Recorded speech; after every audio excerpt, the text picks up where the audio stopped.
Internacionales del Colegio de México, la doctora Ana Covarrubias. Buenos días, doctora, ¿cómo está? Buenos días, mucho gusto. Doctora, ¿qué es lo que significa para Cuba, para México, restablecimiento de relaciones entre Estados Unidos y Cuba? Y si me pudiera hacer un poco un contexto, sobre todo para mucha gente que no tiene, yo ya hacía ahorita de lo que fue el anticomunismo de Estados Unidos, de lo que fue la Guerra Fría, que llevó precisamente a separarse al mundo entre comunistas, o entre socialismo y capitalismo. Eran dos visiones del mundo que perduraron durante 40 años.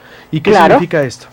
Sí, claro, bueno, desde luego lo que sucedió en ese periodo de Guerra Fría, como usted bien lo dice, cuando hay esta división entre el sistema capitalista y el sistema comunista o socialista, viene la Revolución Cubana, que inicialmente no era ni siquiera una revolución claramente comunista, ni había intervención de la Unión Soviética. La Revolución Cubana fue principalmente nacionalista, ¿no? Por razones internas, por razones también de la relación con Estados Unidos, que era una relación muy dominante, etcétera. Pero una vez que viene la Revolución Cubana y ante la respuesta tan agresiva del gobierno de Estados Unidos, lo que hace Fidel Castro es justamente establecer una alianza con la Unión Soviética. Y esto es realmente lo peor que le pudo pasar a Estados Unidos, que siempre había tratado de evitar que el enemigo internacional estableciera vínculos o alianzas con los países latinoamericanos o los países del continente.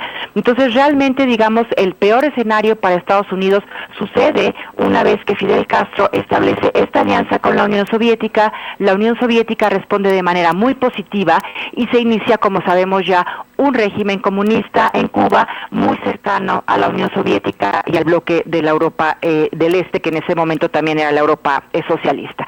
Entonces allí lo que tenemos realmente es una división muy fuerte, es la llegada de la Guerra Fría al continente americano directamente y se genera todo un sistema regional que sabemos que en los 60 está dirigido por Estados Unidos y el principal objetivo es aislar a Cuba, ¿no? Aislar a Cuba, se da el embargo económico muy fuerte y se rompen relaciones con Cuba, excepto México y Canadá. Desde luego Europa tampoco, los países europeos tampoco rompen relaciones con Cuba, pero pues tampoco tenían una relación tan cercana, ¿no? Entonces allí lo que tenemos es, digamos, la definición de un sistema regional, que es justamente lo que cambia de manera más importante ahora. En los 70 es cierto que los países latinoamericanos ya restablecen relaciones con Cuba, ya hay comunicación con Cuba, hay problemas por parte de algunos gobiernos. En los 90 también ya se empieza a pensar en la incorporación de Cuba al sistema regional, sobre todo Organización de Estados Americanos, pero como sabemos después viene la creación del ALBA y se hace una América Latina mucho más plural. Sin embargo, Cuba ya no está aislada. Cuba tiene buenos aliados en la región y ya no podemos hablar de un aislamiento excepto por el caso norteamericano.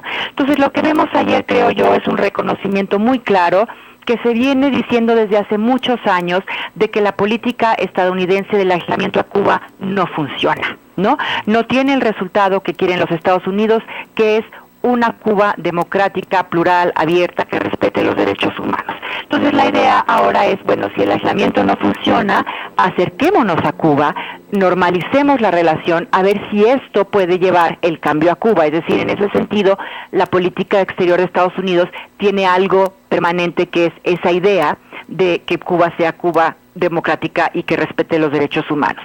Ahora, ¿qué significa para México? Bueno, yo creo que en general es una buena noticia por varias razones. Uno, porque nos dice que Obama sí está mirando un poco al continente, cosa que se pensaba que éramos totalmente indiferentes para la política exterior de Estados Unidos.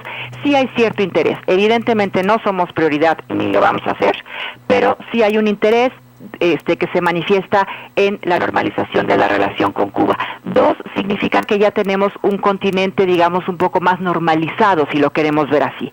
Puede haber problemas, aunque haya relaciones diplomáticas, como lo vemos en el caso Estados Unidos-Venezuela clarísimamente, pero por lo menos ya hay canales formales y representación, digamos, que pueden ayudar a la solución de estos problemas, ¿no? Entonces creo que en general es una buena noticia para México que ya tenemos un sistema regional mucho más completo. Posiblemente Cuba regrese a la OEA, no lo sé, veamos qué pasa en la reunión de Panamá en abril, que será, creo yo, el momento más importante después de este anuncio para ver cómo va digamos, esta normalización, pero por otro lado también creo que es digamos, un foco un poquito amarillo, ¿no? Para el sector empresarial mexicano, que puede tener oportunidades en Cuba. Y ahorita algunos ya están en Cuba, ya están negociando, ya están comerciando, invirtiendo, etcétera, pero ahora es el momento de ver, bueno, si Cuba y Estados Unidos ya van a normalizar su relación, eso significa que ya poco a poco va a ir habiendo, digamos, más intercambio comercial entre Cuba y Estados Unidos. Entonces México tiene la oportunidad de adelantarse un poquito. Evidentemente no podemos competir con el empresariado norteamericano, pero sí podemos encontrar oportunidades interesantes en Cuba antes de que llegue la avalancha norteamericana, ¿no?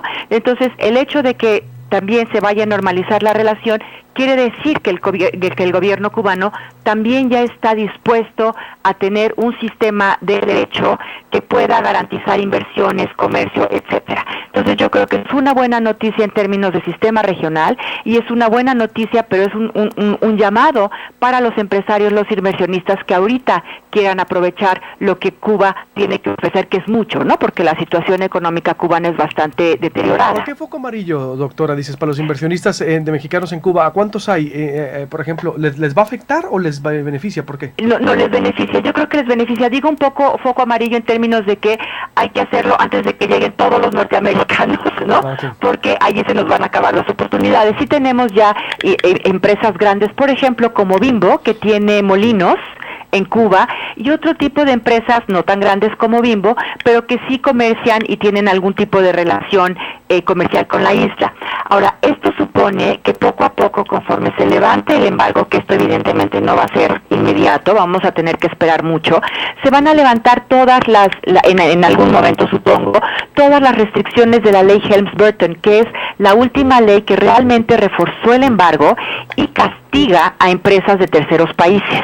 En ese momento, en los 90, cuando se firma esa ley, algunas de las compañías mexicanas que estaban en Cuba salen por miedo a represalias norteamericanas, ¿no?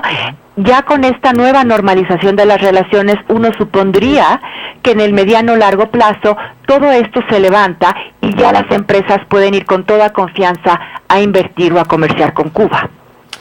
Pues veremos entonces qué tipo de inversiones, por ejemplo, cuál es el perfil de esos empresarios. Pues ahorita Cuba necesita inversión en cualquier lado, porque digamos el sector agrícola está muy mal, ¿no? Está realmente muy mal, se quedaron, digamos, incluso con instrumentos soviéticos, maquinarias, etcétera, de Guerra Fría, ¿no? Entonces por allí, digamos, en el sector agrícola, en el sector Cuba prácticamente no tiene manufacturas, ¿no? Desde luego el sector que se ha explotado ya mucho más en los últimos años y que es muy redituable es el turístico, ¿no? Allí también los españoles fueron los que tomaron la batuta en ese sector y son los que están más activos en Cuba, pero en cualquier sector realmente. La economía cubana ahorita necesita inversión en todos los sectores y desde luego comercio. Incluso, por ejemplo, Estados Unidos lleva mucho tiempo comerciando con Cuba porque les faltan muchos granos y es lo que Estados Unidos, con permisos especiales del gobierno, pueden comerciar con Cuba, ¿no? Entonces, allí hay, digamos, como un espectro muy amplio de oportunidades en la isla. Muy bien, te agradezco mucho, en verdad, doctora Ana Covarrubias, por este interesante análisis y nos mantenemos en contacto. Buenos días. Claro que sí, buen día, hasta luego. Gracias, la doctora Ana Covarrubias, directora de Estudios Internacionales del Colegio de México. Voy a hacer...